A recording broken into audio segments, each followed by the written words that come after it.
নমস্কার বন্ধুরা, আজকে আমরা দেখব কিভাবে WBSCVT সাইটে রেজিস্ট্রেশন করতে হয়। প্রথমে ওয়েবসাইটটা যে ইন্টারফেস সেটা হচ্ছে আপনার এইভাবে। প্রথমে থাকবে আপনার downloads, online admission, terms and use, privacy policy, payment gateway, refund policy.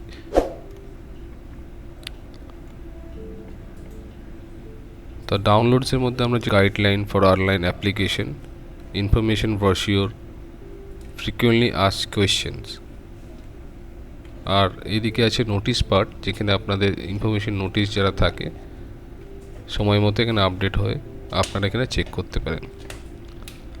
তো আমাদের মেন কাজ যেটা হচ্ছে অনলাইন অ্যাডমিশন কী করে করব।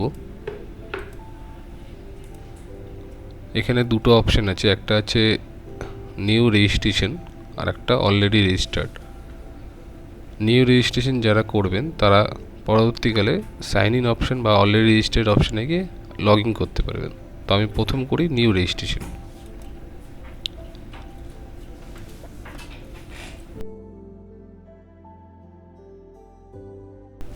নিউ রেজিস্ট্রেশন অপশানে আমরা দেখব ইনস্ট্রাকশন বা নির্দেশাবলী। ভালো করে আমরা ইনস্ট্রাকশনটা পড়ে নেবেন, যাতে আপনাদের পরবর্তীকালে কোনো রকম অসুবিধে না হয়। যেমন এখানে সব থেকে ইম্পর্টেন্ট পার্ট, যেটা মোবাইল নাম্বার সেটাই আপনার ইউজার নেম, আর ডেট অফ বার্থ হচ্ছে আপনার পাসওয়ার্ড।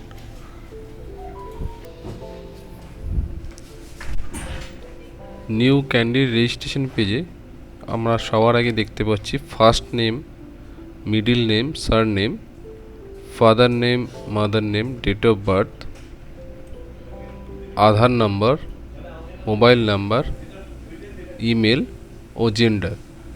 আর সবার শেষে আমরা দেখতে পাচ্ছি ক্যাপচা। সবার আগে আপনি আপনার নাম, ফার্স্ট নেম দিন,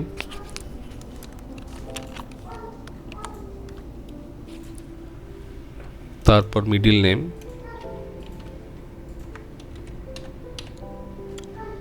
তারপর সার নেম,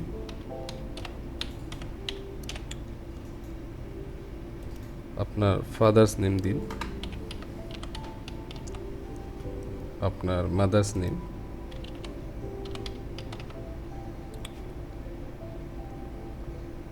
আপনার জন্মের তারিখ,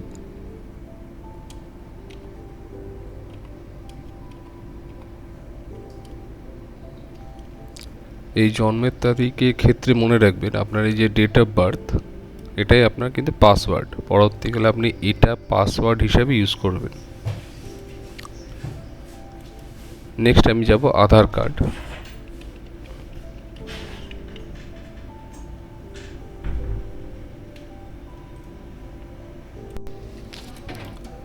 আধার কার্ডের পর আমরা দেখতে পাচ্ছি মোবাইল নাম্বার। এখানে আপনার মোবাইল নাম্বার দিন।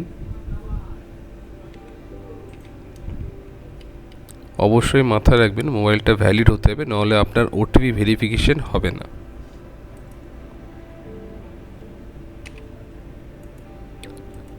নেক্সট আপনি দিন ইমেল আইডি।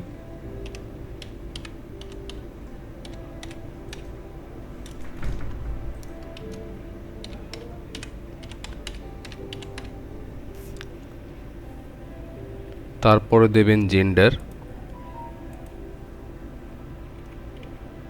তারপর আপনি ক্যাপচাটা দেখে যেটা ক্যাপচার নাম্বার থাকবে সেটাই ফিল আপ করবেন।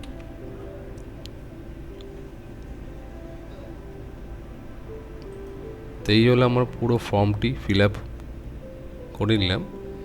কী করে দেখতে পাচ্ছেন, প্রথমে আপনি নাম, আপনার যদি মিডল নেম থাকে তাহলে দেবেন, নাহলে দেবেন না। Surname, father name, mother name, date of birth, Aadhaar number,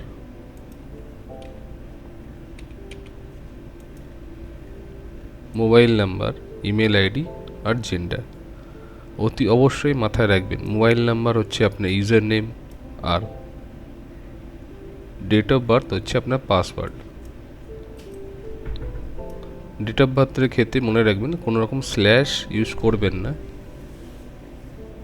আপনার ডেট অফ বার্থ যদি 01/01/2000 হয় তাহলে 01/01/2000 এইভাবে দিয়ে আপনার পাসওয়ার্ডের কম্বিনেশন হবে।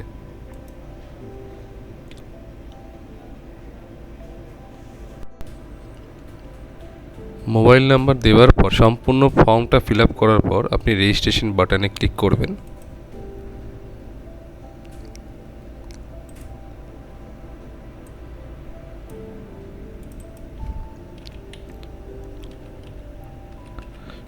ক্যাপচা দেওয়ার পর আপনি রেজিস্ট্রেশন বাটনে ক্লিক করবেন। একটা উইন্ডো খুলে যাবে, সেখানে আপনার সঠিক ওটিপিটি প্রদান করবেন। তারপর ভ্যালিডিটি ক্লিক করবেন।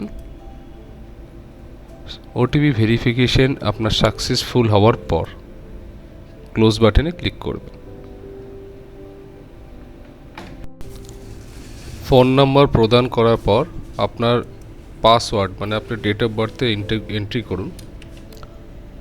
সাপোজ আপনার ডেট অফ বার্থ যদি দিয়ে থাকেন 01/01/2000, সেক্ষেত্রে আপনার পাসওয়ার্ড হবে 01/01/2000।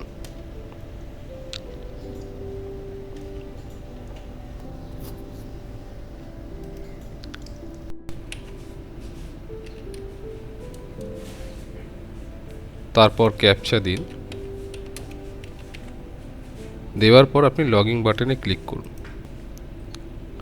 লগইন করার পর আপনি আপনার ড্যাশবোর্ডে প্রবেশ করবেন, কিন্তু অতি অবশ্যই আপনি আপনার প্রোফাইলটাকে আপডেট করে নেবেন আপডেট নাও বাটনে ক্লিক করে।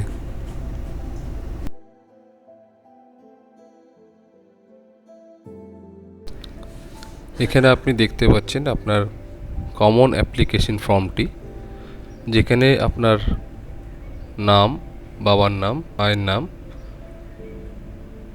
Email ID, date of birth, Aadhaar number, religion, কাস্টের ক্ষেত্রে আপনি দেখতে পাবেন আনরিজার্ভড অ্যান্ড জেনারেল অপশানে ইডব্লিউএস কোটার সুবিধা পেতে পারেন। যদি আপনি ইডব্লিউএস কোটার সুবিধা নিতে চান, সেক্ষেত্রে আপনাকে ইডব্লিউএস কোটার যে সার্টিফিকেট হয় সেটা ডকুমেন্ট আপলোড সেকশনে গিয়ে আপলোড করতে হবে।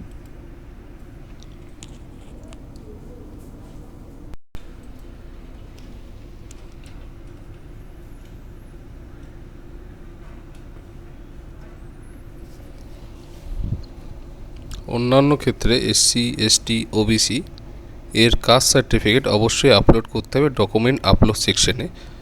আর তাছাড়া বিস্তারিত জানার জন্য আপনি নোটিশ সেকশনে গিয়ে ডিটেলসটা পড়ে নিতে পারবেন।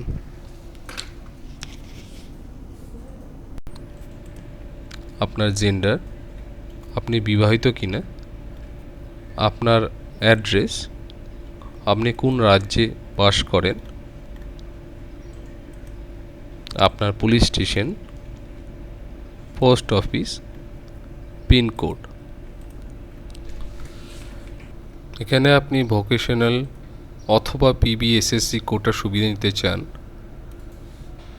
সেক্ষেত্রে মাথায় রাখবেন এটা শুধুমাত্র অ্যাপ্লিকেবল যারা আইটিআই অ্যাডমিশন করবেন। সেক্ষেত্রে আপনি যদি ইয়েস সিলেক্ট করেন, আপনি অপশান দেখতে পাবেন, সেটা হচ্ছে enter your vocational course name.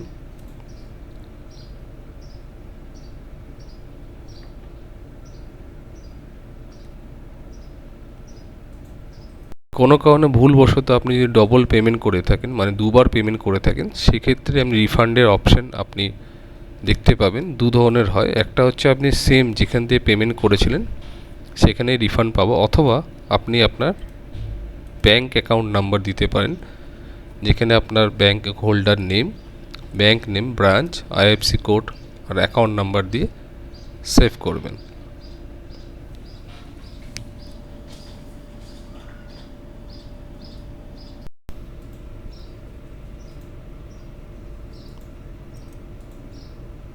ফর্মটি ফিল আপ করার পর সেভ বাটনে ক্লিক করবেন।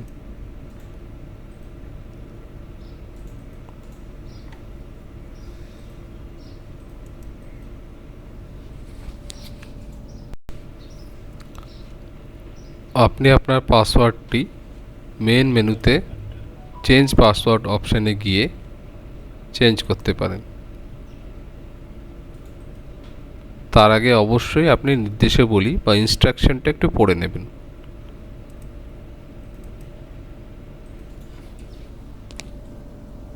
এই ড্যাশবোর্ডে আপনি দেখতে পারবেন ITI E Group Polytechnic first year, ITI M Group Polytechnic second year।